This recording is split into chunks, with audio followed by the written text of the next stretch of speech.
ஒரு குழந்தைக்கு ஒரு பெற்றோர் தரக்கூடிய ஆகப்பெரிய கிஃப்ட் மூணே மூணு தான். நம்பர் 1, அம்மாவும் அப்பாவும் சேர்ந்தே இருப்பது. சேர்ந்து இருக்கிற மாதிரி ஒரு கிஃப்ட் குழந்தைக்கு வேற எதுவுமே நீங்க கொடுத்துட முடியாதுங்க. அந்த குழந்தையின் முன்னால் சண்டை போட்டு பிரிவதை காட்டிலும் அந்த குழந்தைக்கு நீங்கள் தருகின்ற தண்டனை வேற எதுவுமே கிடையாது. அம்மா அப்பாவும் சேர்ந்து இருங்க. இன்னொன்னு சொல்லட்டுமா? செகண்ட் கிஃப்ட், உங்களை பாதுகாப்பாக வைத்திருந்து உயிரோடு வைத்திருங்கள்.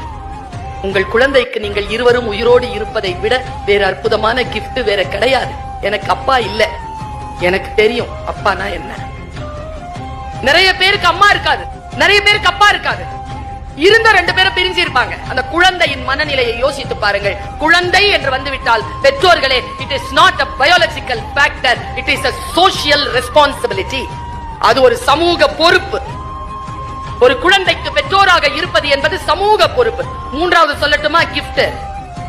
குழந்தைக்கு கொடுக்கிற மூன்றாவது கிஃப்ட், கடன் இல்லாம இருங்க. கடன் இல்லாம இருங்க. அது குழந்தைக்கு கொடுக்கிற பெரிய கிஃப்ட்.